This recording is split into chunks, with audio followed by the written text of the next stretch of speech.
제가 며칠 전에도 자료사진처럼 건축비 관련 문의를 받았습니다. 주로 활동하는 카페에서 건축비 관련 질문을 종종 쪽지로 받게 되고 또 답변을 드리고 있는데요. 2019년 12월 이 시점 현재 누구는 평당에 500만원이라는 건축비가 3년 전 단가라는 업자의 이야기를 들었다 하고, 또 누구는 400만원 초반이면 짓는다라는 나름의 조사한 바를 말합니다. 왜 이렇게 건축비가 고무줄일까요? 여기에 속 시원하게 말씀드리고 싶습니다. 그리고 정말 합리적인 건축비란 무엇인가, 여기에 대해서도 제가 고민하고 나름 정의를 내려보았는데요.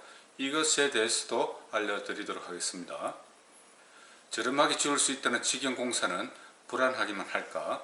비싸게 매제에 맡겨야만 잘 짓는 것일까? 이것에 대해서도 할 이야기가 많습니다. 비슷한 자재를 사용했는데도 왜 건축비가 평당으로 100만원씩이나 차이가 날까요? 이것을 이해하시려면 부수적인 여러 상황을 설명드리지 않을 수가 없습니다. 조금 길어질 수도 있는데요. 건축비 책정에 관련한 전반적인 이유들에 대해서 말씀드리고자 합니다. 먼저 본격적인 설명드리기에 앞서 본 영상은 이 팀장 마스터빌드의 주관적인 생각이며 특정 업체와는 무관합니다. 개별적 사례에서 사실과 다를 수 있음을 알려드립니다. 그럼 시작하겠습니다. 내 외적 마감 수준이 비슷한 같은 자재를 사용한 건축에서도 건축비가 차이가 난다. 이것은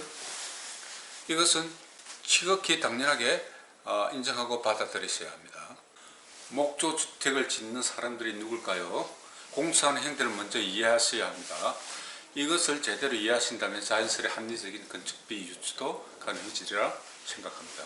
건축주와 계약하는 상대방에 따라서 첫 번째, 포털에 지속적으로 광고하는 전국 영업망의 매제 시공업체, 두 번째, 지역에 기반하는 중소업체, 세 번째, 사장이 수주와 공사를 같이 하는 소규모 업체, 네 번째, 직영공사하는 목수팀장. 자, 이렇게 일반적으로 네 가지로 분류할 수 있을 것 같습니다. 셀프 시공이나 그 외에 다른 방식은 여기서 논의로 하겠습니다.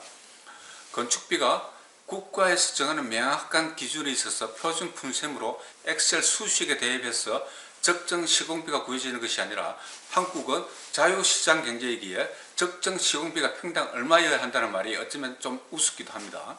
그래도 우리는 정답을 원하는 것이 아니라 어느 정도의 지침을 알고 싶어하는 것이기에 제가 6개월 전에 공사한 내역을 토대로 구성해 보겠습니다. 첫 번째, 매제업체의 건축비를 알아보겠습니다. 충남 당진에 사는 가상의 고객 강호동 씨가 있습니다.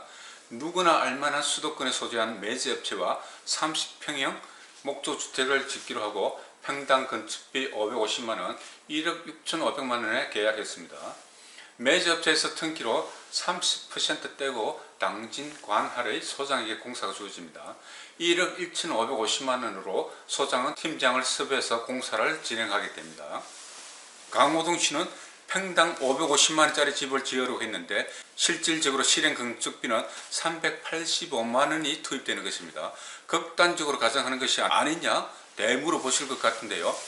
지난 7월에 제가 일당으로 지금 공사에 화면에 보이는 이 주택이 기초공사에 들어가는 철근, 레미콘, 굴삭기 등 장비대, 설비자재, 인테리어 자재 등 토탈 자재비가 5,500만원 정도 들어갔습니다. 이 집은 레인스크린, 웜루프, 내단열 추가, 내부 OSB 등 손이 많이 갔는데요. 제가 설비 포함하여 물론 지붕 징크 시공도 모두 포함해서 인건비 하도급을 받는다면 저는 평당 120만원이면 공사 가능할 것 같습니다.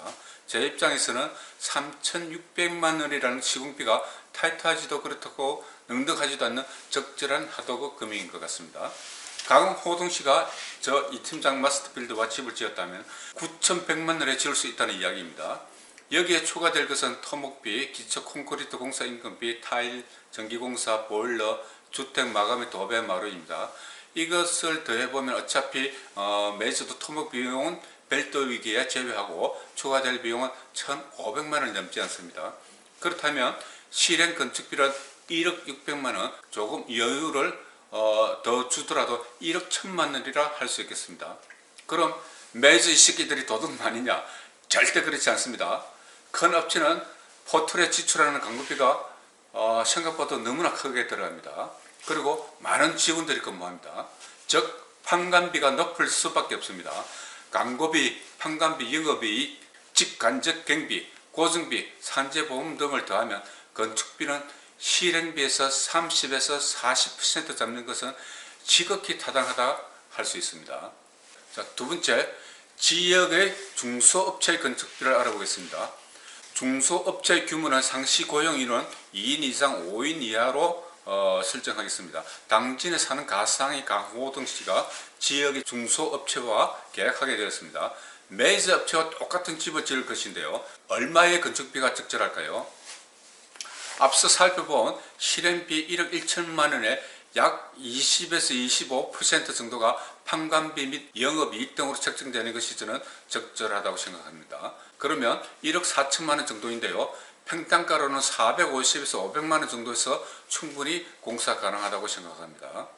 세 번째는 지역 소규모 업체인데요. 사장이 수수료 받고 현장 시공이나 관리를 직접 하는 1인 기업이라면 영업이익과 판관비 등을 더해서 20% 이내에서 그것이 책정될 것 같습니다. 그렇다면 건축비는 평당 450만 원 내외가 적절하다고 생각합니다. 네 번째, 마지막으로 건축주 직원공사입니다. 업자 수준의 관리 능력을 발휘하여 100% 직원공사를 하신다면 400만 원 정도에서 실행 가능해야 되겠죠. 하지만 실제 중소업체와 계약하는 것보다 건축비가 더 들어가는 상황이 펼쳐질 확률이 매우 높습니다. 건축비가 얼마가 들든지 상관없다는 마인드가 아니시라면, 또는 집 짓고 20년 널널 경험을 하고 싶지 않으시다면 일당 직영공사는 절대 하지 마시기 바랍니다. 건축주가 챙겨야 될 것이 너무 많고 또 이것을 악용하는 사례가 너무나 사악해서 이야기를 다 들어보신다면 아마도 분노가 치밀어 오를 것인데요. 다음에 부실공사 편을 다룰 때 그때 한번 세세하게 이야기해 보겠습니다. 제가 6개월 전에 공사를 진행한 토대와 매세 업체의 건축비로 한번 쭉 살펴보았는데요. 잘 짓는 능력은 번외로 두고 회사 규모로 인한 건축비 차이를 이제는 이해하시리라 봅니다. 어떤 회사가 공사를 하든지 계약서에 명시된 자재를 바탕으로 하기에 기본 자재비는 별 차이가 없습니다. 시공비도 메이저든 직영공사든 팀 단위의 시공팀이 맡아서 하는 것이기에 능력의 차이가 있을 뿐 실행비는 큰 차이가 없습니다. 회사 규모와 사업 형태에 따라서 광고비, 판관비, 영업이익, 직간접 경비, 고정비 등이 차지하는 비중이 다르고 그 차이가 아주 크기에 비슷한 마감인데도 건축비가 많이 차이 나는 것입니다. 정리하자면 2019년 12월 현재 중상의 품질주택 실행단가는 평당 약 400만 원이라고 할 수 있으며, 매저 업체라면 영업이익을 포함한 판관비 등이 실행비의 약 30에서 40%를 차지하고, 지역의 중소업체라면 영업이익을 포함한 판관비 등이 실행비의 약 20에서 25%이고, 지역의 소규모 업체라면 영업이익을 포함한 판관비 등이 실행비의 약 20% 이내에서 책정되는 것이 합리적이라고 저는 생각합니다. 이 구조를 이해하신다면 업체 규모별 건축비가 상이한 것도 이해하시리라 생각합니다. 그럼 어떤 업체와 공사하는 것이 좋겠습니까? 이 질문에 대한 정답은 사실은 없습니다. 메이저 업체가 잘 짓는다. 아니다. 지역의 오래된 업체가 잘 짓는다. 아니다. 팀장을 잘 만나야 한다. 의견이 분분합니다. 집을 잘 짓는 여러 요소가 있습니다. 그 중에서도 제가 생각하는 가장 중요한 것은 경험 많은 목수 팀장을 잘 만나는 것입니다. 건축 구조 기준에 대한 이해도가 있고 솜씨도 좋고 양심적인 팀장을 만나는 일이 절반이고, 또 집을 잘 짓겠다는 마인드를 가진 업체의 사장님을 만나는 일이 또 절반입니다.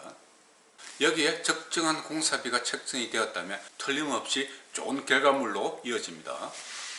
이거 참 말이 쉽지 어려운 문제입니다. 누구를 몇 번 만나서 잘 알 수도 없거니와 오래 했다고 또 잘한다는 것만은 또 아니기에 더 그렇습니다. 그리고 사기꾼일수록 말이 현란하기도 하고요. 시공업체를 선정하다 보면 선택 장애가 올 수밖에 없는데요. 결론은 매주 업체든 지역에 오래된 업체든 소규모 업체든 그것은 그리 중요한 것이 아니다 말씀드리고 싶습니다. 마지막으로 업체 선정 기준에 도움이 될 만한 팁을 드리고 마치도록 하겠습니다. 첫 번째, 자기가 짓고자 하는 집과 유사한 집을 지어본 경험이 축적된 업체인가 또는 팀장인가, 이것이 중요합니다.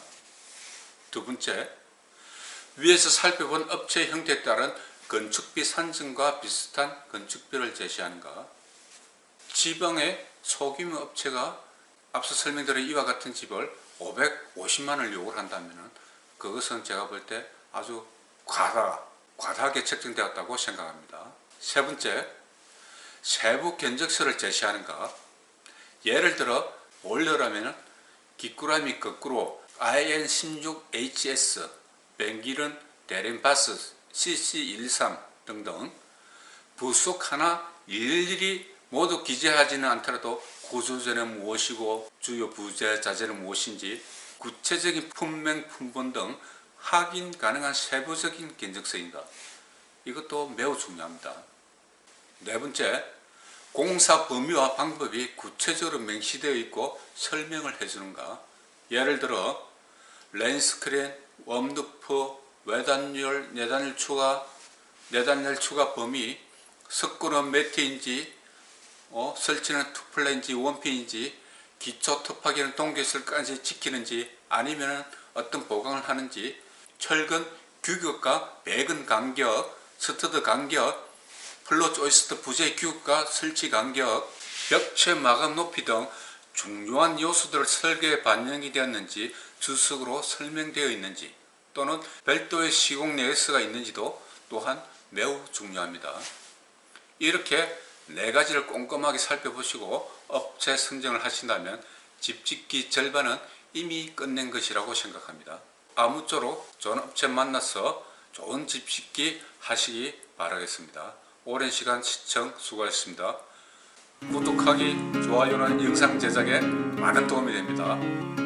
다음 시간에 더 좋은 영상으로 찾아뵙겠습니다. 감사합니다.